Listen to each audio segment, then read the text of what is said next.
दोस्तों गाज़ा से अपडेट आ रही है। इसराइल की सेना की एक ऑफिशियल का स्टेटमेंट आया जिसमें उन्होंने कहा है कि इसराइल की जो सेना है आने वाले दिनों में गाज़ा से विड्रॉ करना शुरू कर देगी। कहने का मतलब ये है कि जो सेना इस समय गाज़ा के अंदर लगाई है इसराइल ने, उनमें से कुछ हिस्सा वो गाज़ा से बाहर इसराइल में ले जाएगी सेना। और ये क्यों कर रही है सेना? वजह ये है कि पहली चीज़ है कि इकोनॉमी इस समय डाउन चल रही है, तो जो वर्कर्स है उनकी कमी होने के कारण सेना से जो यंगस्टर है उनको वापस इकोनॉमी में भेजा जाएगा। दूसरा ये भी है कि सेना में जो इस समय 3 लाख ऐसे सेना में कर्मी मौजूद है जो कि वॉलंटरी ले रखे उनको, यानी कि वो प्रोफेशनली तरीके से वो काम नहीं करते सेना में, लेकिन उनको लड़ाई के शुरुआत में ज़रूरत के कारण उनको लेना पड़ा। तो इन लोगों को जो वॉलंटरी जुड़े थे उनको वापस इसराइल में भेजा जाएगा। तो ये अभी बताया नहीं है कि कितने सैनिकों को गाजा से हटाया जाएगा, लेकिन इतना क्लियर है कि जितने सैनिक वापस इसराइल में जाएंगे उसमें से कुछ हिस्सा वो नॉर्थर्न इसराइल की जो बॉर्डर लगती है लेबनान से, वहाँ पर भेजे जाएंगे।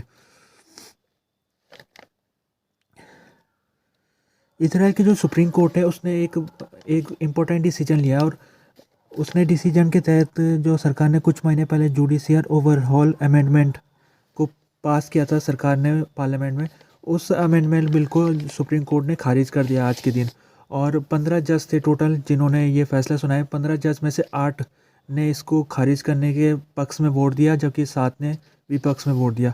तो ये जो amendment judicial over view amendment है इसको अब खारिज कर दिया गया है। सुप्रीम कोर्ट ने एक बहुत महत्वपूर्ण डिसीजन लिया। अगर मैं आपको इस बिल के बारे में बात बताऊं तो ये जो बिल है ये बहुत ज़्यादा कंट्रोवर्शियल था, और जब ये सरकार इस बिल को पास कर रही थी तो काफ़ी प्रोटेस्ट भी इसराइल के अंदर हुए थे। और ये क्यों है कंट्रोवर्शियल, उसको अगर समझना है तो इसको हमको इस बिल के अंदर क्या है उसको समझना पड़ेगा। जैसे कि इस बिल में एक रीजनेबल क्लाउज होता है। आमतौर में जो सुप्रीम कोर्ट है वो सरकार के बनाए हुए किसी भी कानून को वो ओवरटर्न कर सकती है सुप्रीम कोर्ट। ये किसके तहत कर सकती है? रीजनेबल रीजनेबल रीजनेबल क्लाउज के अधीन कर सकती है। कहने का मतलब ये कि अगर सुप्रीम कोर्ट को लगता है कि सरकार जो बिल उसने पास किया है, अगर वो बिल सही नहीं है रीज़नेबल के हिसाब से, यानी वो अगर रीज़न उसमें सही नहीं बैठ रहा है, उसका कोई फैक्ट नहीं बैठ रहा है, जैसे कि जो सुप्रीम कोर्ट ने उसका काम ही है सुप्रीम कोर्ट के कि जो गवर्नमेंट है उसकी निगरानी करना। सुप्रीम कोर्ट का काम ये है, जो गवर्नमेंट जो बिल पास कर रही है कहीं वो बिल जो इसराइल के जो कॉन्स्टिट्यूशन है उसके खिलाफ तो नहीं है। तो सुप्रीम कोर्ट इस हिसाब से जो सरकार के ऊपर ओवरव्यू रखती है। तो जो सरकार है वो इसका पावर, सुप्रीम कोर्ट की पावर को ख़त्म करना चाहती थी। जो ये रीजनेबल क्लॉज की जो पावर है सुप्रीम कोर्ट के पास, उसको अब सरकार ख़त्म करना चाह रही थी, और इसी के तहत उसने ये बिल को पास किया था। लेकिन अब सुप्रीम कोर्ट ने खुद ही जो ये बिल है उसको इसी क्लाउज के तहत ही उसने इस बिल को खारिज कर दिया। अब देखना ये पड़ेगा कि जो नेतन्याहू की गवर्नमेंट है क्या करेगी आगे वो इस बिल को लेके। जैसे कि उसने बहुत ज़्यादा रिस्क लिया था जब ये बिल को पास करा रहे थे, बहुत ज़्यादा इसके खिलाफ विरोध प्रदर्शन हुए थे, और जो विरोध प्रदर्शन कर रहे थे उनका कहना ये था कि अगर ये जो बिल है ये पास हो जाता है तो ये इसराइल की डेमोक्रेसी के लिए खतरा हो जाएगा, क्योंकि जो इसराइल गवर्नमेंट है उसके ऊपर ओवरव्यू करने के लिए कोई इंस्टीट्यूशन नहीं होगा। तो इसको इसराइल की डेमोक्रेसी के लिए खतरा बताया जा रहा था। साथ में इस बिल को इसराइल की जो अभी तक की मिडिल ईस्ट के इलाके में केवल एकमात्र ही देश इसराइल है जो रूल ऑफ लॉ के हिसाब से चलता है और जहाँ पर डेमोक्रेसी है। तो ऐसा लग रहा था कि ये बिल के पास होने के बाद इसराइल में जो अभी तक उसका डेमोक्रेसी सिस्टम बचा हुआ था और जो उसमें उसका पूरा स्ट्रक्चर था, उस स्ट्रक्चर को खतरा हो सकता था अगर ये बिल पास हो गया तो था। लेकिन सुप्रीम कोर्ट भी अगर इसको स्ट्रक डाउन नहीं करता तो ये बताया जा रहा था जो अपोजिशन लोग और अपोजिशन पार्टीज तो यही यहाँ पर बोल रही थी कि ये जो जुडिशियल ओवरव्यू बिल है ये हमारे देश के लिए बहुत बड़ा, हमारे देश के डेमोक्रेसी और हमारे देश के जो मूल हमारे सिद्धांत है उसके लिए खतरा हो सकता है। अभी बात की जाए तो बैंक ऑफ इसराइल जो सेंट्रल बैंक है इसराइल का, उसने एक फ़ैसला लिया है, और उस फैसले के तहत उसने बोरोइंग रेट को घटा दिया। उसने बोरोइंग रेट पहली बार 4 साल में घटी गई है, और इसका जो अभी रेट है वो 4.75% से 4.5% कर दिया गया है। और वजह ये है कि इस समय जो इकोनॉमी है वो डाउन जा रही है, लड़ाई शुरू रखी है गाजा में, तो उसके कारण जो फोर्थ क्वार्टर है इसराइल की इकोनॉमी का वो नेगेटिव में जा रखा है। तो कोशिश की जा रही है रिजर्व बैंक की कि इस बोरोइंग रेट को कम करके जो लोन लेना चाहते हैं उनके लिए आसानी होगी, और तब लोन लेंगे तो इकोनॉमिक एक्टिविटी भी बढ़ेगी देश में, जिससे ग्रोथ बढ़ सकती है। तो अगर बात की जाए तो 2023 में जो टोटल इकोनॉमिक ग्रोथ है वो इसराइल की 2% रही मात्र।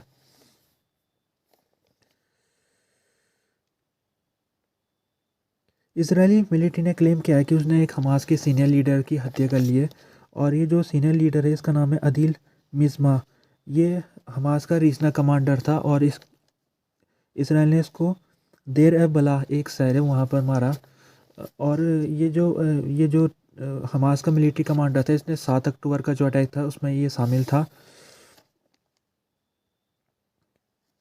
अभी एक रिपोर्ट आई है, ये जो रिपोर्ट है इसराइल की एक न्यूज़ वेबसाइट में छपी है, जिसमें कहा है कि इसराइल जो इजरायली सेटलर अभी वेस्ट बैंक में रहते हैं उन्होंने इस साल 10 फ़िलिस्तीन लोगों की हत्या की है, और इसके अलावा दर्जनों घरों में उन्होंने आग लगाई है। ये जो सेटलर वायलेंस है ये 7 अक्टूबर के बाद से कुछ ज़्यादा ही बढ़ गया है। और सेटलर वायलेंस कहने का मतलब ये है कि इजरायली लोग हैं ये, और ये वेस्ट बैंक के इलाके में बस रखे गैर कानूनी तरीके से, यानी ये फ़िलिस्तीन वाले इलाकों में इन्होंने बस्ती बना रखी है। और ये फ़िलिस्तीन जो इनके आस पड़ोस के लोग हैं उनको ही परेशान करते हैं, उनको जैसे कि उनकी हत्या भी कर लेते हैं कभी कभी, और साथ में जो बहुत बुरा सलूक ये करते हैं अपने पड़ोसियों के साथ। और ख़ासतौर में इनका जो मदद के लिए इजरायली जो पुलिस है वो भी इनकी मदद करती है। तो ये रिपोर्ट छपी है आज के दिन, और इसमें ये कंफर्म कर दिया गया है कि जो सेटलर वायलेंस है वो कितना गंभीर विषय है।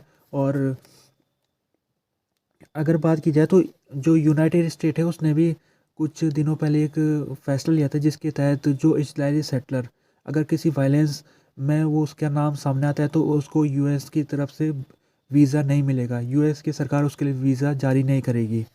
तो इस तरह से कदम यूएस ने उठाए थे। और ये जो सेटलर है, अगर मैं आपको इनकी पॉपुलेशन बताऊं तो लगभग ये 3 लाख से लेकर 4 लाख लोग ये वेस्ट बैंक और दूसरे फ़िलिस्तीन के इलाकों में बसे हुए, और ये गैर कानूनी तरीके से रह रहे। इंटरनेशनल कानून के हिसाब से इनकी कोई यहाँ पर लीगली इनका घर नहीं है यहाँ पर। और ये जो जिन इलाकों में भी है ये, चाहे वो जेरूसलम हो या वेस्ट बैंक या रमल्ला, जहाँ पर भी ये बसे हुए, वो लीगली तौर में ये सब फ़िलिस्तीन के हिस्से में आता है। तो ये जो सेटलर है गैर कानूनी से रह रहे हैं, लेकिन इसराइल जानबूझ के इन सेटलर लोगों को उनको भेजता है फ़िलिस्तीन के इलाकों में, और उनकी सुरक्षा भी इजरायली सरकार ने करता रहती है।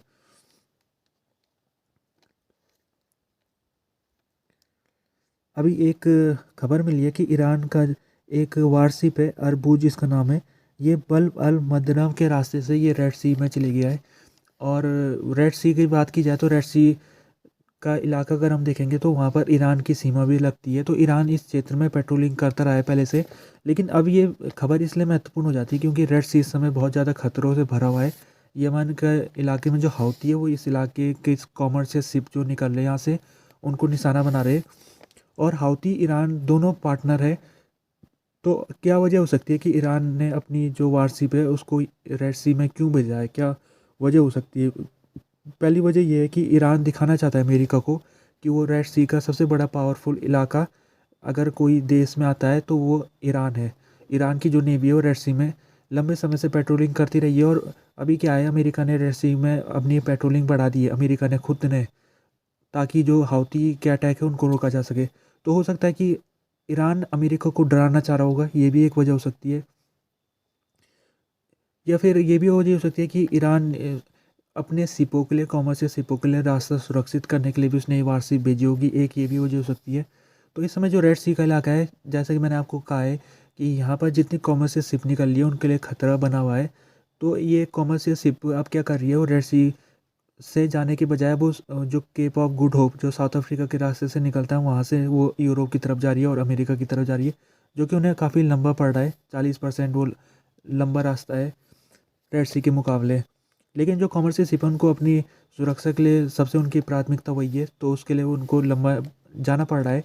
और साथ में इसका इकोनॉमी में असर होगा, जैसे कि लंबा रास्ता पकड़ेंगे तो उनका तेल का खर्चा बढ़ेगा, और तेल का खर्चा बढ़ेगा तो फिर उसका जो असर है वो कंज्यूमर तक पहुंचेगा। तो कंज्यूमर के लिए आखिरकार वो जो प्राइस है कंज्यूमर गुड या दूसरे सामानों की वो बढ़ने वाली है आने वाले समय में, और कुछ कीमतें तो अभी भी बढ़ चुकी है।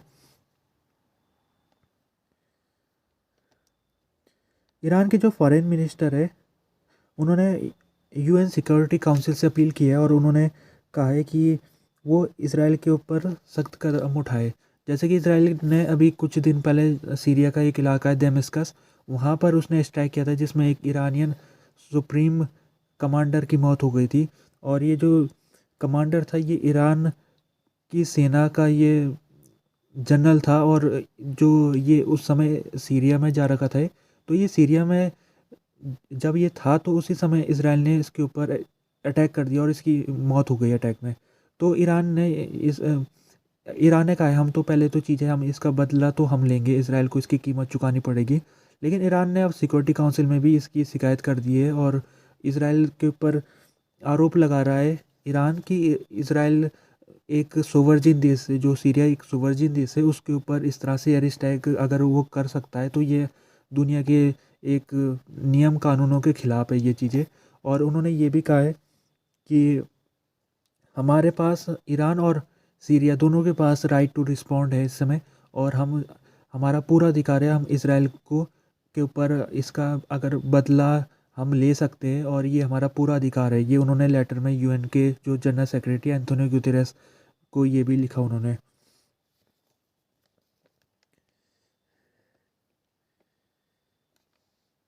यूके के जो डिफेंस सेक्रेटरी है करंट सैप, उनका स्टेटमेंट आया जिसमें उन्होंने कहा है कि वो उनके जो नेवी है यूके नेवी अगर ज़रूरत पड़ी तो वो हाउती के ऊपर जानलेवा अटैक भी कर सकती है।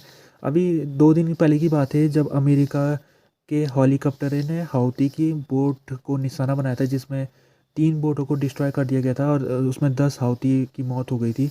तो अमेरिका ने तो ये कर दिया है कार्रवाई शुरू, अगर किसी जानलेवा कार्रवाई उसने कर लिया है। अब यूके की जो गवर्नमेंट है वो भी कह रही है कि अगर हमको भी अगर ज़रूरत पड़ी किसी कॉमर्शियल शिप को, अगर उसको प्रोटेक्शन करने के लिए हमको हाउती के ऊपर अटैक करना पड़ा तो हम करने के लिए तैयार है।